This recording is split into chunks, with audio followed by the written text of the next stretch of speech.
G'day so-and-sos, welcome to my sewing room. My name is Cathy and in today's tutorial I'm going to be showing you the basic items that I think you need as a beginner sewer. You don't want to go out and buy up the whole shop and then not know how to use anything. So I'm going to take you through the basic items that I think you'll need to get started and how to use them safely and properly. Okay, let's get cracking. So here we have the items that I think you're going to need as a beginner sewer. The first thing we have is our scissors, and probably the most important, really. It's really important to get yourself a good pair of fabric scissors. You don't want to be cutting fabric and then getting that frayed edge. So a really good pair of fabric scissors is a must. Saying that, you also need a second pair. People will come into your sewing room and they will steal your scissors. You don't want them to get your good ones. You want them to get these ones. You'll also be using these ones to cut out paper patterns, interfacing, and anything that might sort of have a damaging effect. So the end of zipper tape, where you're cutting through that plastic or metal bit, you want to use those for. We've got our rotary cutter, but we're going to come back to that. We've got our clips, which are used in place of pins or, in conjunction with or whatever. So just to hold your fabric together like that. When I use really delicate fabric, if I'm making a lining of a handbag, for example, I might not want to use my pins because I'm worried that they might leave a hole in it. Also with the clips, as you're sewing, they're easier to pull off if you've got a really small seam and your pins are in your seam. So they're your clips and they come in a bigger size as well, which is great if you've got a lot of heavier fabric, or if you've got like two pieces of vinyl that tend to shift around, these grab a little bit more and they're really good. So of course we've also got our pins. Make sure you use a pin cushion or a closable container. You don't want these all over the floor. Then we've got our needles. So even if you've got a sewing machine, you still want to have needles for closing up seams, doing any sort of repair work, that type of thing. So if you can hear that noise, I have my dog Elvis in here again. It's cold outside and he saw me come in and that was it. He was in. Then we've got our thread. So it's really important. All thread is not created equal. If you buy cheap thread, you're probably going to drive yourself mad. So when I began sewing, I went to my local Spotlight store, which is a local fabric store. I guess it's equivalent to Joann's in the US. And they had a sale on where it was 10 spools of thread for $10. So I went and bought $100 worth. Got it home, put it in my machine, and found that it released a bit of lint. Like it's going to be hard to see. But if you look at this stuff, there's not much lint on it, if that makes sense. Like it's not fluffy. The cheap stuff, if you look at it, will be a lot fluffier than that. And it will gunk up your machine and put a lot of lint into your machine, which will then cause more jams, more time cleaning, just more frustration. So you don't want to do that. These are also good quality for projects that you're going to give away as gifts, or especially if you're going to be selling. This one is an all-purpose thread. So like the name says, use it for everything. These ones are a little bit thicker or denser maybe. And they are used for top stitching. Really pretty colors, and it just gives that really lovely professional top stitching look. And if you don't know what top stitching is, stay tuned and I will do another tutorial on it. What else have we got? Okay, we've got different size rulers, and I've got a lot more than this, but you want different size ones. I find that a lot of patterns, especially for handbag making, which is what I do, have pieces like the slip pockets are generally that size, which is perfect because it works as a template for me. A lot of straps are 2 inches wide. So this one works really well for me. It's just good to have some different size ones. Just start off with a couple to start off with, but it's good to have different size ones just for different projects. It's just handy. What else have we got? Okay, snips. You want these just for tidying up you work. If there's a little thread, you just want it to get in nice and close, a bit easier than the scissors. I have a pair at every machine and on each table. Then we have our pattern weight. So I made this yesterday and I have a tutorial up on how to make them. It's a really good, easy beginner project, which will give you something useful to have at the end that you'll use every day. So these are just filled up with sand, and you use them to put on top of your pattern to hold it in place. So then you can cut around it with your scissors or your rotary cutter.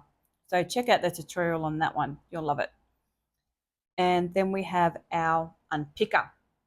So this little guy is going to be your best friend, and that's okay. Don't get frustrated if you have to unpick projects, because everyone does all the time. It's a normal part of sewing. So to use it, it's pretty self-explanatory. You find your stitches where you've gone wrong and you unpick. So you get started on the outside like this. Elvis is just trying to let himself out there. And then you can open it up, and then you can go along the inside of your stitches. The stitches I did on this are really tight, so that's why I'm having a little bit of trouble with it. But you can essentially get it in there and just run along your entire seam. I wouldn't do it on that fabric because it's delicate, and I've done, see how small my stitches I've done on there are? So if I do that, I'm likely to poke a hole through my fabric. But either way, so believe me, you'll get plenty of practice with one of them. It's just a fact of life in the sewing room. Then you have your marker. That is I think that's a heat disappearing one. So some of these markers which you use to mark your fabric for different things, like, if you want to leave a seam, then you would put a line, whatever, where you want your seam. Some of them disappear with heat, or they're supposed to. Be really careful and always test your fabric, because I found that a heat one that I bought, thinking I was clever, actually the heat actually set it into some fabrics. Other ones are designed to fade within a couple of minutes. I found that they don't always fade to a level that you want them. Other ones are washable. So be really careful when you buy it. Make sure it's appropriate for your fabric, and always test on a scrap piece first. It will save tears later. Okay, then we have chalk, tailor's chalk, same thing, just to mark your seams and your lines and whatever. It mostly brushes away, but again, don't be too heavy-handed with it. Get that out of the way because I'll get chalk everywhere. What else do we have? We've got pins, we've got needles, we've got this, we've got our rotary cutter left, and our purple thing. Okay, I'm going to get some of this stuff out of the way so I can show you that rotary cutter. So this thing, really, really useful, saves a lot of time, gives you good, clean cuts, but it is super, super sharp. You need to be careful. Get into the habit, put it down, cut, retract. Never ever put it back on your table with the blade sticking out. You will end up cutting yourself. You don't want to do that. When I first started sewing, I was a little bit scared of this because I met a lady at Spotlight who had injured her toe. She had left it open, put it on her floor, and it was sitting up against a piece of fabric, and then she stepped on it. So wasn't pretty. Don't want to scare you, but accidents happen and you don't want them to happen to you. So after I met her, what I did was I went to a workwear store and I bought some anti-cut gloves. These, I haven't tested them out, and I'm not really going to, but these are supposed to be cut proof. I should be able to pop that out, run it up my glove, and it won't cut. I don't trust it 100%. Like, I think it's pretty good, but you don't want to risk it. But when I first started sewing, I used these all the time. So what you do with your rotary cutter, I only use it for straight and slightly curved edges. I don't like using it a whole lot on paper fabric because I just can't control it as much as I could scissors. But it's up to you. Have a practice, see what you like. So when I use it, always have your fingers spidered like this. If you have them flat and you go to cut, I'm not even going to do that with the blade out. You go to cut and for some reason it slips, or you're doing it on paper and you slip and you cut up across your hand. That wouldn't be fun. So always spider your fingers. I'm putting some good pressure down. I could use my pattern weight, line it up with the edge, and off you go. And it didn't cut that little bit there. Make me a liar. You might have seen then that my ruler moved just slightly because I put too much pressure on here, and that will happen. So be aware of that. And it's also because I had my hand down here. But be aware of how much pressure you need. The other reason I probably had to use too much pressure there, which is a really good example, is my blade might have been a little bit too tight. So I just changed it. Get rid of these. Rid of that. So when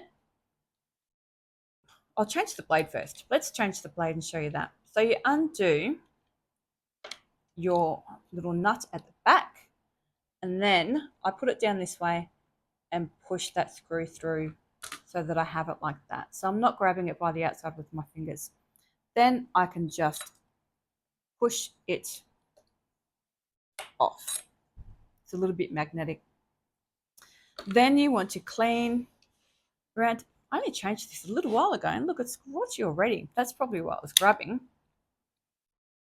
But you want to give it a good clean. Get a cotton bud or a alcohol wipe or whatever in there, and give that a good clean out. Then I know this is relatively new, so I'm going to put the same one in. Let's pretend that's a new one, but they come like this. In the box, they have like a little bit of an oily sheen on them just to stop them rusting, I suppose. So you want to be really careful and sort of slide them off the top of each other. Don't try and pick them off. Now have a look at this screw. I hope that's still in focus. See how one end of it over here is flat. So when I put it back into the cutter, I need to line that up. So if it won't go back in for you, that's why. And see how, same thing with that. So I'm going to hold it by the bottom, pop it in. These are left and right handed, so you can put it on either side, which is really handy. I think that's the side that I want it on. Okay, I'm going to hold that in place with my finger so that it doesn't fall out into my hand. Pop this back on. Like I said, you don't want it too tight. So if you have that up and then screw it in place and then you lock it down. And when you pop it out, that's too tight. See how it doesn't want to move very much? Loosen it up a little bit and then that will move a bit easier. You want it to move. If it's locked up, it's just going to like scrape across your fabric and give you frayed edges. So that's how you use a rotary cutter. Be safe with it and you'll be fine. Then we come to this thing. This is my favorite thing in the sewing room. It is literally called that purple thing. So there are dupes and knockoffs of it now. It's been out for a few years, and the first couple of years you could only get it from the original creator, but since then people have duped it, and it's just one of those things. So this end of it has a 1/4 inch marking, which is really good for at the machine to find what to butt up against your needle and to measure your seam, because a lot of patterns are 1/4 inch. But I'll take it over to your sewing machine and show you in a sec. And then this end is really good for holding your work in place at the sewing machine, but it's also a really good poker outer. So when I made this, if you watch that tutorial, you'll see that I used this to poke those corners out when I turn my pattern around the other way. And I use it all the time when I'm making bags, because you generally make the bag inside out and then birth it, you turn it out the other way. So then you have to poke out all the little nooks and crannies. But you use it with clothing, like I said, with this, any sort of project really. This bit here, you can put elastic or cording through and then put a little stitch or a safety pin or whatever, and then poke it through waistbands or whatever you need to then pull that elastic through. It's just really handy. I just use it all the time. Love it. So I'll take that over to the machine now and show you how to use that.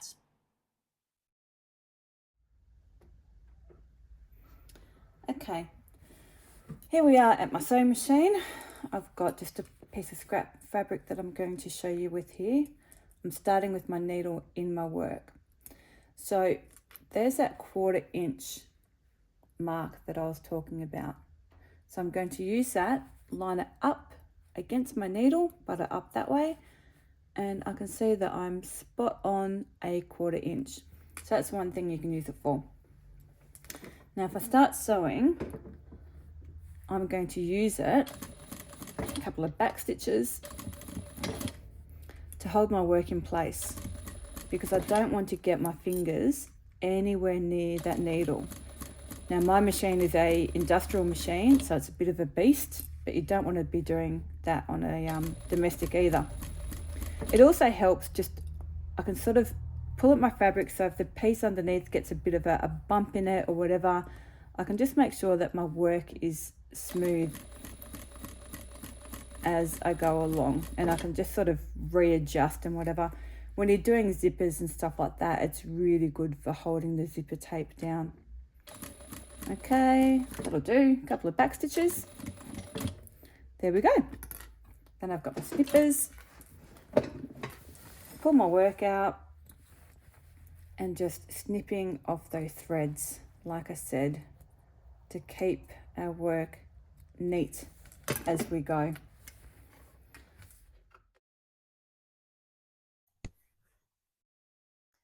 So there we go. They are my beginner go-to items that I think you'll need.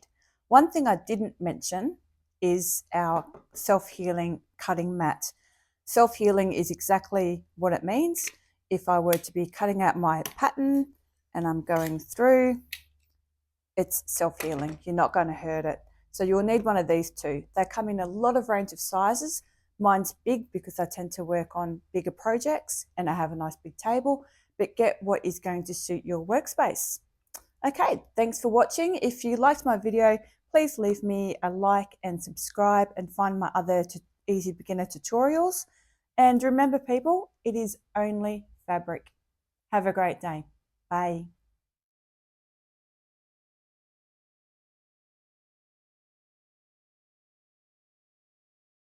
Bugger.